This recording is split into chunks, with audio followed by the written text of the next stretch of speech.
Hey! Hey everybody, my name is Brenna. If you're new here, welcome, and if you're not new, welcome. Some things never change, as some of you may know. That used to be my intro into many of my YouTube videos before on this channel. However, those are now all gone, and I'm starting fresh thanks to one of my classes that's actually reintroducing us into creating some sort of blog. So this is going to be the start of a vlog series that I'm making that's based around thrifting, and that's it. I'm excited to take this journey with you all, and I hope you guys all enjoy. If you're coming here from my social media, you may already know that I love thrifting. It's something that I do a lot in my spare time. It's something that I just really enjoy, and I think also is beneficial for the planet. And I also want to share with everyone my advice and my tips to finding a good thrift. If you're not from my social media, go ahead and drop a follow. This idea really came to me through my friends that have gone thrifting before and literally are like, I don't know where to start, I don't know what to do. I've always gotten questions around how I find such good thrift when I go. A lot of the time it's luck, but it also does help to have a specific eye for the thrift store and know what you're looking for before you're going there. And I'm gonna help you guys notice what those things are. So jumping right into the video, here we go. So when I first go to the thrift store, I usually have some sort of idea in my mind about what I'm looking for and what I want to get. And that's usually based around either my trend predictions for the coming season or something that's already in trend that I want to find at reduced cost and in a sustainable way. So my first word of advice is, when you go to the thrift store, have an idea of what you want to get, whether that be one thing, two things, or just a certain style, color, whatever it may be. Create a list to help you stay organized and stay on track in the thrift store, because it can be a little bit overwhelming and your eyes can wander to different places and then you'll forget what you went there for in the first place. Something that I think is very beneficial as someone who is a visual learner is creating a Pinterest mood board before going to the thrift store. You can also do this on your Instagram saves, just creating a collection of photos of clothes that you basically want to emulate from your thrift store experience and your purchasing. Now, when I'm at the thrift store, I usually like to get in and out of there pretty quickly. So something that I found has helped me with my Pinterest boards and staying on track is actually taking these boards and making them as my iPhone lock screen.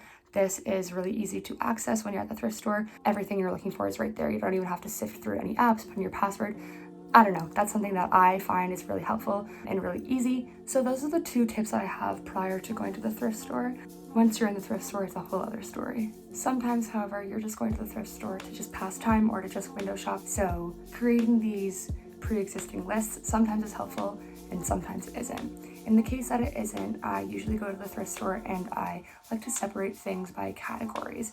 So the 4 categories that I mainly like to shop in are men's denim, men's outerwear and sweaters, women's outerwear and jackets, and women's lingerie or intimates. On top of these 4 categories, I'll usually also check out the athleisure or the activewear section. Looking in the men's activewear section, you can often find shorts that you can wear high-waisted because men's clothing has a longer inseam, which is helpful for tall people like me and people that have really long torsos and legs.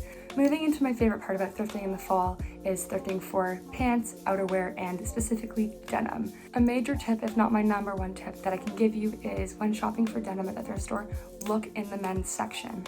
It depends on your preference, but I like my jeans a little bit baggier and loose through the legs and a little bit tighter on the waist. Men's jeans tend to be worn in a bit more than women's jeans, which just allows for the pants to fall a lot nicer on your body and create a really nice silhouette. I've also found that in thrift stores, men's jeans are a lot less expensive than women's jeans, which makes sense because unfortunately women's wear is a lot more expensive than men's wear. I've also just found that the men's denim section has a lot more versatility in terms of the jeans that they have, but typically what I would do is I'd start at the lowest waist size and look for a really worn in nice wash jean. So I'll go from 28 and I'll move through the rack, pick. But I'll also occasionally ignore the sizing and just look for a specific wash or a specific color, because a lot of the time people put things back on a rack not where they're supposed to be, or if they happen to be too big but you still like the wash, you can always upcycle the denim and use it for a different project. Another trick too I learned with jeans is that if you want to find a way to see if the waist is going to fit you, a hack you can do is actually take your forearm, so your elbow to your wrist, and stick your elbow into the pant. And if your forearm fits into the waist of the pants like this, snug but not too tight and not too loose, these will fit your waist. I always like to keep in mind too that you can't really make a mistake at a thrift store with what you're buying because you are shopping secondhand and helping shop sustainable. And you can also always redonate or resell these clothing items. I sell a lot on Depop, especially during the pandemic, because you weren't able to try things on. If I purchased something and I later found out that it didn't fit me how I wanted or didn't fit at all, usually I would try to sell on Depop and leave it up for about a month. And if the item doesn't sell, then I would redonate these items back to a thrift store. The second thing I mentioned was shopping in men's sweaters or outerwear, and this is because men's outerwear tends to just fit a lot nicer if you're looking for a looser fitting clothing item. So when I go look in the men's section for outerwear, I also tend to not look at sizing. Mainly I look for color, brand, and graphics. If something is too oversized and I try it on at home and I realize it's too oversized, I'll just crop it. You can never really go wrong with a cropped hoodie, but if there is a sweater that fits me in the desired length that I want it, then I won't crop it. Next is women's lingerie. So I found that before when I first started thrifting, I kind of stayed away from this section because I thought that all lingerie was going to be something that the thrift store considered, like underwear and bra, really intimate things that I wasn't comfortable purchasing secondhand. However, this is not the case. If you're looking to find a bodysuit, this is where thrift stores will often put their bodysuits because they have that closure that goes underneath. I found Aritzia bodysuits sitting in these sections because I think that people don't really know to look in this section because they would think that bodysuits, whether long sleeve or short sleeve, would be in the women's tank top or long sleeve section. But like I said, this is not the case. You can also find really cute floral and lacy bralette style shirts or corset style bodysuits, and I don't have an issue with this because everything I bring home from the thrift store I wash before I put it on, and you're also wearing underwear underneath a bodysuit. So I don't have an issue with it, but if you did and you found something that you really liked but you weren't comfortable with the closure being in the bikini area, you could always crop the snap closure and just tuck it into your pants, and no one would know that it's not a bodysuit. Something that I had also mentioned was shopping in women's outerwear. You can find a lot of cool jackets, blazers, and long trench coats in these sections, as well as a lot of sweaters and long sleeves that are perfect for layering or perfect for cropping. I like to find button-up cardigans because they're pretty versatile in the sense that you can wear them open or closed, you can wear them half buttoned or slung around your shoulder.